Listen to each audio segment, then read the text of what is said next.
नमस्कार प्यारे साथियों, मैं उमेश कुमार स्वागत करता हूं आपका अपने इस यूट्यूब चैनल मधुसूदन क्लासेस पर। सिलेक्शन सीरीज की सेट नंबर 3 में आपका फिर से स्वागत है। आज फिर आपके सामने हम 15 से 20 क्वेश्चन लेकर आए हैं। इस सेट में हम रीजनिंग के 15 से 20 क्वेश्चन करेंगे एसएससी में आए हुए। तो चलिए बिना देरी करते हुए हम क्वेश्चनों की शुरुआत करते हैं अपने क्वेश्चन नंबर 1 से। क्या है क्वेश्चन नंबर 1?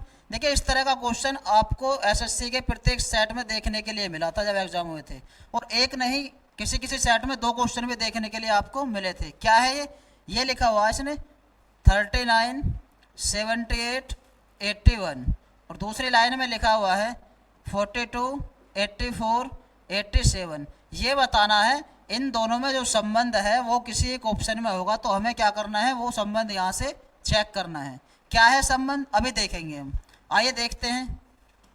यदि आप देख पा रहे हैं यहाँ से 84 से ये कितना ऐड हुआ है, 87 पर जाएंगे 3 ऐड हुआ है, और इसी प्रकार 78 से जब हम 81 पर जाएंगे तो यहाँ से भी 3 ही ऐड हो रहा है। यानी कोई सा एक ऑप्शन यदि ऐसा हमें मिल जाए जिसमें 3 ऐड हो रहा हो, हमारा काम चल जाएगा। ठीक, अब देखते हैं हम कोई एक ऑप्शन यदि ऐसा है।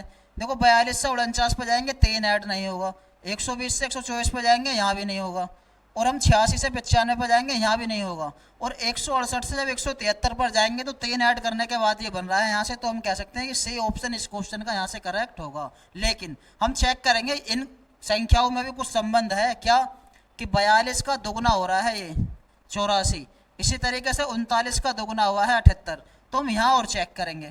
देखना 84 का यदि मैं दोगुना कर दूँ यहाँ से, तो 2 चौक 8 और 2 अट्ठे 16, तो 168 मिलने वाला है, और 168 में 3 ऐड करेंगे तो 171 ही मिलने वाला है। तो हम कहेंगे यहाँ से कि सी ऑप्शन इस क्वेश्चन का हमारा यहाँ से करेक्ट होगा। आंसर हम यहाँ से ही लगा सकते थे बाद की दोनों संख्याओं को देखकर। कैसे कि बाद की 2 संख्याओं में 3 का डिफरेंस है, और एक ही ऑप्शन ऐसा था जहाँ 3 का डिफरेंस था। तो उम्मीद करता हूँ समझ में सभी का क्वेश्चन यहाँ से आया होगा। चलते हैं अपने नेक्स्ट क्वेश्चन की तरफ। नेक्स्ट क्वेश्चन भी इसी की तरह है। क्या है, आइए देखते हैं। 18, 69 और 279, ये है पहला, और दूसरी लाइन में लिखा हुआ है 12, 44 और 183। तो देखो यहाँ से आपको क्या संबंध देखने के लिए इस क्वेश्चन में यहाँ से मिल रहा है। आइए देखते हैं क्या है। यदि आप देख पा रहे हैं यहाँ से, यदि मैं 12 का चौगुना कर दूं, यानी 4 गुना करेंगे तो 48 आएगा, यानी उसी के आसपास की एक संख्या है। इसी तरीके से यदि मैं 18 का 4 गुना करूंगा, 18 चौक 72, ये भी इसके आसपास की संख्या है। आप देख पा रहे हैं यहाँ से हमें पता है 45 चौक 180 होते हैं, यानी 180 के आसपास की संख्या है। और 9 6 69 चौक करेंगे जब हम, तो ये मिलने वाला हमें 4 निम 36 और 4 सिंह 24 और 3 27, यानी 276। और जब इसका 4 गुना करेंगे तो 180 मिलने वाला है। तो अब आप देख पा रहे हैं इसी के आसपास की ये संख्याएं हैं, यानी यहाँ से कुछ संबंध हमें मिलने वाला है। कैसे, अभी देखेंगे हम। यदि मैं 12 की गुणा 4 में कर दूं, 12 चौक 48 मिलने वाला है, और 48 में से हम 3 माइनस करेंगे जब, तो क्या मिलने वाला है यहाँ से 45। ठीक, क्या इसी तरीके से यहाँ पर हो रहा हम देखेंगे। 18 का 4 गुना करा हमने 72 मिला, और 72 में से जब 3 माइनस करा हमने तो 69 मिलेगा। बिल्कुल ठीक, ऐसे चल रहा है। अब आगे की संख्या और देखेंगे। 69 का जब 4 गुना करेंगे तो 276 मिला, यानी 276 में अगर 3 ऐड कर दें तो 279 मिलने वाला है, यानी 4 गुना करके एक बार कम हो रहा है, 4 गुना करके एक बार 3 ऐड हो रहा है। तो यहाँ और चेक करेंगे। 45 चौक 180, और 180 में 3 ऐड जब हम करेंगे तो 183 मिलने वाला है, यानी ऐसा ही ऑप्शन हम ढूंढेंगे कहीं पर। ठीक, आइए देखते हैं इस तरह का ऑप्शन कहाँ मिलेगा। तो सबसे पहले चौगुना करा था हमने और 3 कम करा था, तो यहाँ पर देखेंगे। देखो 16 चौका 64, 3 कम करेंगे तो 67 तो मिलेगा नहीं। इसी प्रकार यहाँ से 32 चौक कितना हुआ, 4 दूनी 8, 4 तिया 12, और 3 कम यदि कर देंगे तो 125 ही मिलने वाला है। ठीक है, अब 125 का और 4 गुना करेंगे तो कितना मिलने वाला है यहाँ से 500, और 500 में जब 3 ऐड करेंगे तो 503 ही मिलने वाला है, यानी कौन सा ऑप्शन करेक्ट होगा, सी। अभी और चेक करके देखें, क्या देखते हैं। 22 चौक 88, 88 में से 3 कम करें तो 85 मिलने वाला है। अब 85 का 4 गुना करेंगे, 4 पंजे 20, 4 अट्ठे 32 और 2 34। देखना 340 से 345 जब बनेगा जब 5 ऐड करेंगे, लेकिन हमें चाहिए था 3, तो हम यहाँ से कह सकते हैं सी ऑप्शन ही हमारा इस क्वेश्चन का यहाँ से करेक्ट होगा। तो उम्मीद करता हूँ सभी की समझ में यहाँ से क्वेश्चन ये जरूर आया होगा। तो चलते हैं हम अपने नेक्स्ट क्वेश्चन की तरफ। क्या है नेक्स्ट क्वेश्चन? नेक्स्ट क्वेश्चन है हमारा बॉलर, BOWLAR, इसे लिखा हुआ है इसने क्या, TFNXQC। और उसी प्रकार उसी कोट भाषा में हम इसे क्या लिखेंगे, BOWMAN, इसे बताना है क्या लिखेंगे। तो आइए देखते हैं ये क्या चल रहा है इसमें। सबसे पहले नंबरिंग करेंगे, B कितने पर, 2 पर, O कितने पर, 15 पर, W 23 पर, L कितने पर, 12 पर, E 5 पर, R 18 पर। सबसे पहले हमने क्या करी, नंबरिंग करी। इसी प्रकार यहाँ नंबरिंग करेंगे, T कितने पर है, 20 पर, F कितने पर, 6 पर, N 14 पर है, और X कितने पर है, 24 पर, Q 17 पर, और C 3 पर। ठीक, अब हम देख पा रहे हैं यहाँ से क्या, आपको नजर आ रहा होगा दोस्तों, कुछ क्या नजर आ रहा, देखेंगे। देखना, यदि 18 से 20 पे जाएंगे तो 2 ऐड हुए, सबसे पहले कितने ऐड, 2, और 5 से 6 पर गए तो 1 ऐड होगा। इसी प्रकार 2 से 3 पे गए तो 1 ऐड, और 15 से 17 पर जाएंगे तो 2 ऐड। यानी ऐसे चल रहा है क्या, कि सबसे पहले 2 ऐड, फिर उसके बाद 1 ऐड, फिर 2 ऐड, फिर 1 ऐड, इस प्रकार का क्रम यहाँ पर चल रहा है। तो हम देखेंगे बे कितने पर है, 2 पर, तो सबसे पहले इधर गए जब हम, तो 2 से 3 पे गए थे, यानी 3 आने वाला है, 3 का मतलब C। तो C यहाँ नहीं है, यहाँ नहीं है, पहले मैं 2 ऑप्शन यहाँ से काट दूंगा। अब इन दोनों में से एक कोई सा ऑप्शन हमारा करेक्ट होने वाला है। आगे देखेंगे, जैसे 15 से 17 पे गए थे, तो O कितने पर है, 15 पर, तो यहाँ भी 17 आएगा, यानी 17 का मतलब क्यों आने वाला है। तो क्यों सी बाद में किस में है, यहाँ भी क्यों नहीं है। तो मैं पूरा ऐसे बिना चेक करे ही पेपर में बैठा हूँ, यदि इस क्वेश्चन का आंसर यहाँ से फर्स्ट ऑप्शन लगा सकता हूँ। आपने देखा होगा किस तरीके से हमने इस क्वेश्चन का आंसर लगाया है। तो उम्मीद करता हूँ सभी की समझ में यहाँ से क्वेश्चन ये जरूर आया होगा। तो चलते हैं अपने नेक्स्ट क्वेश्चन की तरफ। क्या है क्वेश्चन, पासे से रिलेटेड है क्वेश्चन, डाइस का क्वेश्चन है। कैसे करेंगे, एक खुला पासा दे रखा है इसने हमें, और क्या क्या बताया है, आइए देखते हैं। ये कहा हमसे, दिए गए कागज को मोड़कर निम्नलिखित में से कौन सा बक्सा नहीं बनाया जा सकता।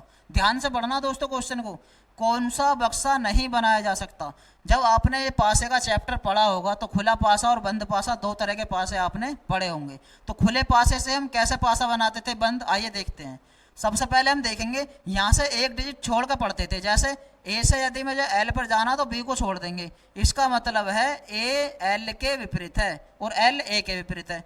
इसी प्रकार बी से यहाँ पर जाएंगे वाई पर, तो ये पता चला हमें बी वाई के विपरीत है और वाई बी के विपरीत है। ठीक, अब बचा क्या, एन एक्स, तो यहाँ से पता चला एन एक्स के विपरीत है और एक्स किसके विपरीत है, एन के। अब क्या करेंगे, अब देखेंगे हम, हमसे बोला कौन सा नहीं बनाया जा सकता। देखो ए के विपरीत एल है, तो ए के पास में तो एल होगा नहीं कहीं भी, लेकिन पहला ही ऑप्शन ऐसा है जहाँ ए के पास में एल है, तो हम कहेंगे यही नहीं बनाया जा सकता। क्यों, क्योंकि हमारे पास खुले पासे से हमें मिला क्या, कि ए के विपरीत था एल, लेकिन एक ऑप्शन पहला ही ऐसा है जिसमें ए के पास ही एल, तो हम कह देंगे कि फर्स्ट ऑप्शन इस क्वेश्चन का हमारा यहाँ से करेक्ट होने वाला है। तो चलते हैं अपने नेक्स्ट क्वेश्चन की तरफ। ये क्या है दोस्तों, आइए देखते हैं। नैरोबी, केन्या, ओस्लो, क्या है सब ये, आपने जीएस में पढ़े होंगे। ये क्या क्या पढ़ा है जीएस में आपने, कि हमें पता है केन्या और नैरोबी में क्या संबंध है। क्या है दोस्तों, हमें पता है केन्या की जो राजधानी है वो नैरोबी होती है। उसी प्रकार ओस्लो जो है किसकी राजधानी है, आपको यहाँ से ये बताना है। तो ओस्लो जो राजधानी है वो नॉर्वे की है, किसकी, नॉर्वे की। तो इस क्वेश्चन का जो करेक्ट आंसर होगा वो सी ऑप्शन यहाँ से करेक्ट होगा। चलते हैं अपने नेक्स्ट क्वेश्चन की तरफ। क्या है, 38, 78, 102 डैश 46 94, इसमें बताना है क्या आएगा, ये संबंध क्या है यहाँ से ये बताना है। यदि आप देख पा रहे हैं यहाँ से, यदि मैं 46 का दुगना कर दूं तो 92 मिलने वाला हमें, और इसी तरीके से 38 का दुगना करूंगा तो 76 मिलने वाला है, यानी इसी के आसपास की संख्या है ये। कैसे, अभी देखते हैं। यानी 38 की जब 2 में गुणा करी हमने तो 76 मिला, और 76 से 78 जब बनेगा जब 2 ऐड कर देंगे। ठीक, क्या इसी तरह का क्रम यहाँ भी है, 46 2 नहीं करेंगे हम तो 92 मिला हमें, और 92 में जब 2 ऐड कर देंगे तो 94 मिलने वाला, हम कहेंगे हाँ है। तो इसी तरीके से यहाँ करेंगे, तो 102 का दुगना करा जब हमने 204 मिला, और 204 में जैसे ही 2 ऐड करेंगे तो क्या मिलने वाला है, 206। तो हम कहेंगे इस क्वेश्चन का जो आंसर है वो 206 होगा। यानी बी ऑप्शन इस क्वेश्चन का हमारा यहाँ से करेक्ट होने वाला है। तो उम्मीद करता हूँ दोस्तों ये क्वेश्चन आपकी समझ में यहाँ से जरूर आ रहे होंगे और आप सभी हमारी इस क्लास को देख रहे होंगे। तो दोस्तों यदि हमारी क्लास आपके लिए इम्पोर्टेंट लग रही हो तो उन बच्चों तक इस क्लास को जरूर पहुँचा देना जो एसएससी का एग्जाम देने वाले हैं। तो चलते हैं अपने नेक्स्ट क्वेश्चन की तरफ।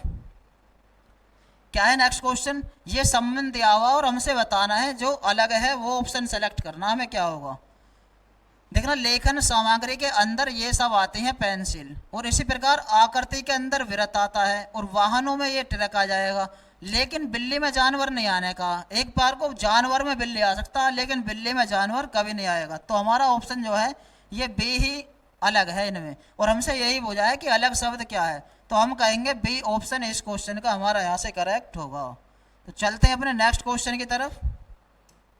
क्या है नेक्स्ट क्वेश्चन? ये आरेख दिए हुए हैं, ये पेंसिल है, पेन है, पैमाना है। हमसे बोला कितनी पेन है इसमें, तो पेन वाला यानी जो ट्रायंगल आपको नजर आ रहा है ये बतानी है। टोटल पेन आ जाएंगे हमारे पास, क्या आ जाएंगे? टोटल पेन की संख्या आ जाएगी, यानी इसके अंदर जितनी भी संख्याएं लिखी हुई हैं वो सब उठा लेनी है हमें। क्या क्या लिखा हुआ? 4 लिखा हुआ है, 9 लिखा हुआ है और 12 लिखा हुआ, इन्हें ऐड कर देंगे सभी को। तो 12 और 9 21 और 4 25, तो टोटल पेन जो है इसमें 25, यानी डी ऑप्शन हमारा यहाँ से करेक्ट होगा। यदि आपसे एग्जाम में यहाँ से इसी क्वेश्चन में ये पूछ ले कि केवल पेन बताओ कितने हैं, क्या बताना? केवल पेन। तो केवल पेन के लिए आप क्या करेंगे, इसी में देखेंगे पेन में, और पेन में ऐसी आकृति देख लेंगे जो किसी आकृति में नहीं आएगी संख्या। जैसे ये 4 देखो पेंसिल में भी और 9 इस पैमाने में भी है, तो आपको 12 ही नजर आ रहा जो केवल पेन के अंदर है। तो यदि इस क्वेश्चन में यहाँ से ये पूछता केवल पेन की संख्या, तो हम लगाते 12 आंसर, लेकिन हमसे पूछा कितने पेन है, तो टोटल पेन गिन के बताएंगे उसे कितने होंगे, 25। तो उम्मीद करता हूँ ये क्वेश्चन भी आपकी समझ में यहाँ से जरूर आया होगा। चलते हैं अपने नेक्स्ट क्वेश्चन की तरफ। क्या है? किसी एक खास भाषा में फैमिली लोगों को 24 और COUPLE कपल दा को 18 लिखा जाता है, तो पीछे बताना ओवर हॉस्पिटल को क्या लिखा जाएगा। ओवर हॉस्पिटल को बताना हमें क्या लिखा जाएगा। यदि आप यहाँ से देख पा रहे हैं, क्या देखना, फैमिली में कितने ये लेटर हैं, अल्फाबेट जो है कितने हैं, 1 2 3 4 5 6, टोटल कितने हैं 6, और यहाँ लोगों में है 1 2 3 4 4, और बीच में मल्टीप्लाई लगा हुआ, यानी 6 चौक 24 मिलने वाला, हमें इस तरीके से लिख रखा है इसने। तो इसी तरीके से कपल में 1 2 3 4 5 6, यहाँ भी 6 हैं, तो 6 में कितने की गुणा लगेगी, 1 2 3 की, तो 18 मिलेगा हमें। देखो 18 ही है, तो इसी प्रकार यहाँ करेंगे हम इसे 1 2 3 4, तो 4 में कितने की गुणा लगेगी अब की बार, 1 2 3 4 5 6 7 8, तो 8 की गुणा जब 4 में लगाएंगे यहाँ से तो 32 मिलने वाला है हमें, यानी सी ऑप्शन इस क्वेश्चन का हमारा यहाँ से करेक्ट होने वाला है। तो चलते हैं अपने नेक्स्ट क्वेश्चन की तरफ। क्या है नेक्स्ट क्वेश्चन? 8 है 6 बराबर 28, 7 है 4 बराबर 22, तो 9 है 3 की वैल्यू हमें बतानी है। कैसे करेंगे देखते हैं आइए। तो यदि आप देख पा रहे हैं यहाँ से 8 और 6 को यदि मैं योग कर दूं तो यहाँ से 14 मिलने वाला है, और यदि 7 और 4 का योग कर दें यहाँ से तो 11 मिलने वाला है, और 9 और 3 का योग कर देंगे यदि तो 9 और 3 होते हैं 12। अब आप देख पा रहे हैं एक संबंध यहाँ से हमें देखने के लिए मिल रहा है। क्या संबंध देखने के लिए मिल रहा है आइए देखते हैं। देखना 28 पे जाना हमें पहले वाले में, तो मुझे पता है 14 की गुणा जैसे ही 2 में लगा दूंगा मैं तो 28 ही मिलेगा, और इसी प्रकार दूसरे में देखेंगे ये 22 लिखा हुआ था, तो 11 की गुणा जब 2 में लगाएंगे तो 22 ही मिलने वाला है। इसी प्रकार 12 की गुणा जब 2 में लगाएंगे हम यहाँ से तो 24 मिलेगा, जो कि बी ऑप्शन में है। इसलिए इस क्वेश्चन का जो आंसर हमारा करेक्ट होगा वो बी ऑप्शन यहाँ से करेक्ट होगा। तो उम्मीद करता हूँ सभी की समझ में ये क्वेश्चन यहाँ से जरूर आया होगा। तो चलते हैं अपने नेक्स्ट क्वेश्चन की तरफ। क्या है क्वेश्चन? आकृति का क्वेश्चन है। ये बताना है उस विकल्प आकृति को चुनिए जिसमें दी गई आकृति निहित है, और एक बात और कह दिया उसने कि घूर्णन की अनुमति नहीं है। घूर्णन का मतलब क्या है? आप आकृति को कहीं भी घुमा नहीं सकते, जिस तरह की है वहीं चेक करेंगे। आइए देखते हैं क्या आकृति है। ये वी लिखा हुआ है और उसके नीचे एक डंडा और है। अब हम देखेंगे कौन सी आकृति में है, तो ऐसी होनी चाहिए, घुमाने की अनुमति नहीं है। देखो यहाँ तो बिल्कुल नहीं मिलेगी, कहीं भी दिख रहा है आपको नहीं, लेकिन यहाँ भी दिख रहा है एक डंडा नहीं है, तो इसे भी काट देंगे हम। इस ऑप्शन में देखते हैं, देखो ये रहा वी और हमें एक डंडा और चाहिए, इसके नीचे ये भी है, तो हम यहाँ से कहेंगे कि फर्स्ट ऑप्शन इस क्वेश्चन का हमारा यहाँ से करेक्ट होने वाला है। तो उम्मीद करता हूँ समझ में आया होगा क्वेश्चन। चलते हैं नेक्स्ट क्वेश्चन की तरफ। क्या है नेक्स्ट क्वेश्चन, इसे आप बताएंगे। दीवार, ईंट, बोरी, क्या आएगा इसके आगे, आप बताओ दोस्तों। यदि आप यहाँ से देख पा रहे हैं, क्या ये जो दीवार है इसके सामने ईंट लिखा हुआ, क्या लिखा हुआ, ईंट। तो हमें पता है, क्या पता है हमें पता है कि ईंट से दीवार बनाई जाती है। क्या बनाई जाती है, ईंट से दीवार। तो अब इसी प्रकार बोरी को बताना है। तो दोस्तों बोरी किससे बनाई जाएगी ये बताना। ऑप्शन हमारे सामने है, क्या है ऑप्शन, देखना। क्या चूहे से बनेगी बोरी, नहीं बनेगी। बूरा से बनेगी, नहीं बनेगी। मोटे से बनेगी, नहीं बनेगी। ये है जूट, इससे हम बोरी बना सकते हैं। यानी यहाँ पर जो आएगा, क्या आएगा, जूट। तो जूट से हम क्या बनाएंगे, बोरी। तो इसलिए सी ऑप्शन इस क्वेश्चन का हमारा यहाँ से करेक्ट होने वाला है। तो चलते हैं अपने नेक्स्ट क्वेश्चन की तरफ। नेक्स्ट क्वेश्चन सीरीज का क्वेश्चन है दोस्तों। मैथ में सीरीज का एक चैप्टर है, उसका क्वेश्चन है, क्या है, और रीजनिंग में भी है। दोनों बुकों में ये क्वेश्चन देखने के लिए आपको मिलेंगे, रीजनिंग में भी और मैथ में भी। तो क्या है, 17, 27, 37, 47, 57, 67 डैश। यदि आप देख पा रहे हैं यूनिट डिजिट सबका सेम है, 7 7 7 7 7। तो आप देख पा रहे हैं 17 से 27 पे गए, कितना ऐड हुआ, 10। 27 से 37 पे गए, कितना ऐड हुआ, 10। 37 से 47 पे गए, 10 ऐड, फिर 10 ऐड, हर जगह 10 ऐड होता जा रहा है। तो आप क्या कहेंगे कि 67 में 10 ऐड करेंगे हम, तो क्या मिलने वाला है, 77, जो कि कौन से ऑप्शन में है, फर्स्ट ऑप्शन इस क्वेश्चन का हमारा करेक्ट होगा। तो चलते हैं अपने नेक्स्ट क्वेश्चन की तरफ। क्या है नेक्स्ट क्वेश्चन, दो समीकरण दी हुई हैं दोस्तों, और ये कहा गया है क्या, कि किन दो चिन्हों को आपस में बदलने पर निम्नलिखित में कौन सा समीकरण सही होगा। और चिन्ह भी साथ के साथ दे दिए हैं उसने, क्या क्या बदलना, प्लस और माइनस को बदलना, और बताना है कौन सी इक्वेशन हमारी सही है। आइए सोल्व करते हैं इसे। क्या है पहला क्वेश्चन, 11 माइनस 16 गुणा 3 भाग 4 प्लस 12 बराबर 11। ठीक, अब बदलना किसे है, प्लस को और माइनस को बदलना। तो जहाँ माइनस है वहाँ तो प्लस लगा देंगे, और जहाँ प्लस है वहाँ माइनस लगा देंगे। अब देखेंगे इसे, यहाँ प्लस था तो माइनस कर दिया हमने, माइनस था तो प्लस। अब बोर्ड मास के नियम को ध्यान में रखते हुए इसे सोल्व करेंगे हम। कैसे, सबसे पहले भाग, यानी 3/4 है, तो 4 से कट जाएगा, 4 बार, 4 तिया 12, तो ये मिला 11 प्लस 12 माइनस 12, 12 से 12 खत्म, तो 11 मिला, यानी 11 बराबर है 11 के। तो पहले वाली समीकरण तो संतुष्ट हो रही है हम कहेंगे। दूसरी ओर चेक करेंगे दोस्तों, क्या है, क्या है, ये है 15 गुणा 3 माइनस 45 भाग 5 प्लस 23 बराबर 28 के। अब पहले से चेंज कर लें, प्लस और माइनस को क्या करेंगे, चेंज। तो 15 गुणा 3 प्लस 45 भाग 5 माइनस 23 बराबर 28। इसे चेक करेंगे कैसे, सबसे पहले भाग करेंगे हम।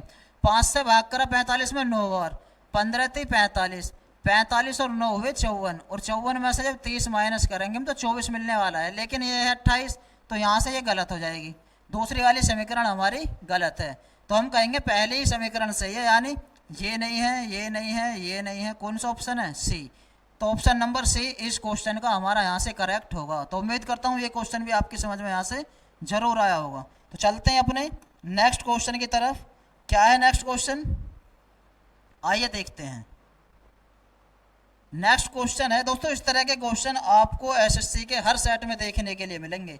एक क्वेश्चन तो मिलेगा ही, हर सेट में 2 से 3 क्वेश्चन भी आपको देखने के लिए मिल सकते हैं। देखना 14 और 12 में यदि आप डिफरेंस चेक करेंगे तो 2 का चल रहा है। इसी तरीके से 15 और 13 में डिफरेंस चेक करेंगे तो 2 का चल रहा है। 20 और 18 में डिफरेंस भी कितने का है, 2 का। लेकिन 25 से जब 19 पे गए हम तो डिफरेंस 6 का है, और हमसे पूछा क्या है, यही तो पूछा है कौन से की अनुमति नहीं है, यानी कौन सा अलग है। देखो यहाँ भी 2 का डिफरेंस, यहाँ भी 2 का डिफरेंस, यहाँ भी, ये एक अलग है। तो हम कह सकते हैं कि डी ऑप्शन ही इस क्वेश्चन का हमारा यहाँ से करेक्ट होगा। ऐसा ऑप्शन एक डी है जहाँ जो संबंध 3 में चल रहा है वो डी ऑप्शन में नहीं चल रहा, तो हम कह देंगे डी ऑप्शन ही हमारा यहाँ से करेक्ट होगा। तो चलते हैं अपने नेक्स्ट क्वेश्चन की तरफ। दोस्तों पासे का क्वेश्चन है एक, फिर यहाँ से पासे का क्वेश्चन हमें देखने के लिए मिल रहा है, और हमसे बोला है 4 वाले फलक के विपरीत बताना हमें, यानी 4 के विपरीत बताना हमें कौन सा होगा। तो जब 2 या 2 से ज़्यादा पासे हों तो हमने पढ़ा था क्या, कि सबसे पहले कोई 2 पासे उठा लो जिनमें कुछ सेम हो, और वहाँ से या तो क्लॉकवाइज चला दो या एंटी क्लॉकवाइज चला दो। यदि मैं पहला और तीसरा पासा देख पा रहा हूँ तो 6 मुझे कॉमन दिखाई दे रहा है दोस्तों। और यदि 6 से क्लॉकवाइज चला दूँ मैं, तो अब देखेंगे क्या क्या आएगा। पहले पासे में 6 के बाद m आएगा, फिर 5 आएगा। इसी प्रकार यहाँ से 6 के बाद 4 आएगा और फिर r आएगा। तो अब देखेंगे ये जो आए हैं ये एक दूसरे के विपरीत हैं दोस्तों। आपने पढ़ा होगा क्लास में, 5 के विपरीत r है और r के विपरीत 5 है, 4 के विपरीत m है और m के विपरीत 4 है, और 6 के विपरीत 6 है। यानी 6 के विपरीत 6 कभी हो ना सकता। तो जो इनमें से एक बचा 6 में से, वही 6 के विपरीत होगा। लेकिन हमसे तो 4 के विपरीत पूछा है, तो 4 के विपरीत m हुआ। यानी सी ऑप्शन इस क्वेश्चन का हमारा यहाँ से करेक्ट होने वाला है। तो उम्मीद करता हूँ ये क्वेश्चन भी आपकी समझ में यहाँ से जरूर आया होगा। तो चलते हैं अपने नेक्स्ट क्वेश्चन की तरफ। नेक्स्ट क्वेश्चन हमारा दोस्तों जीएस का क्वेश्चन है। आपने पढ़ा होगा जीएस में क्या, ये देखना क्या क्या है। आप यदि देख पा रहे हैं, येन जापान, युआन अर्जेंटीना, बाट बांग्लादेश, दिनार गीस, लेरा तुर्की, क्या है ये सब एक दूसरे देश की क्या है, मुद्राएं हैं। जैसे जापान में कौन सी मुद्रा चलती है, येन, आपको सबको पता है। इसी प्रकार देखना हमें क्या ग्रीस में दिनार चलती है, नहीं। बांग्लादेश में बाट नहीं चलती, टका चलती है। अर्जेंटीना में युआन नहीं चलती, लेकिन तुर्की में लीरा मुद्रा चलती है। यही ऑप्शन हमारा यहाँ से करेक्ट होने वाला है। तो हम कहेंगे डी ऑप्शन इस क्वेश्चन का यहाँ से करेक्ट होगा। तो चलते हैं अपने नेक्स्ट क्वेश्चन की तरफ। क्या है नेक्स्ट क्वेश्चन दोस्तों, इस क्लास का ये लास्ट क्वेश्चन है। क्या है, उस विकल्प आकृति को चुनिए जिसमें दी गई आकृति निहित है, घूर्णन की अनुमति नहीं है। यानी आप घुमा नहीं सकते आकृति को। तो हम देखेंगे कैसी आकृति है ये वाली आकृति देखनी है दोस्तों में। देखेंगे कौन से ऑप्शन में हमें देखने के लिए मिल रही है। देखना, यदि इस ऑप्शन की बात करूं मैं, ऐसे गए ऐसे गए ऐसे गए, लेकिन ऐसे नहीं चल रहा, तो ये तो गलत हुआ, यहाँ देखने के लिए मिल ही नहीं रहा। लेकिन यदि मैं बी ऑप्शन देख पा रहा हूँ, कैसे, देखो यहाँ से बी ऑप्शन में पहले ऐसे आए, ऐसे भी चले गए, ऐसे भी चले गए, ऐसे भी। देखो ये वाली आकृति यहाँ हमें देखने के लिए मिल रही है, और हम आकृति को घुमा भी नहीं रहे हैं, बिल्कुल जैसी है ऐसी आकृति में देखने के लिए मिल रही है। तो हम कहेंगे इस क्वेश्चन का जो आंसर है वो यहाँ से बी ऑप्शन करेक्ट होगा। तो दोस्तों आज की अपने इस क्लास में हमने 15 से 20 क्वेश्चन देखे हैं एसएससी की विभिन्न परीक्षाओं में आए हुए। तो दोस्तों कैसे लगी आज की हमारी ये क्लास, कमेंट के माध्यम से हमें ज़रूर बताएं, और हमारे इस क्लास को ज़्यादा से ज़्यादा लाइक करें, शेयर करें, और हमारे इस मधुसूदन क्लासेस के यूट्यूब चैनल को ज़्यादा से ज़्यादा सब्सक्राइब करें। मिलते हैं कल अपने इसी तरह के एक नए सेट के साथ, तब तक के लिए धन्यवाद।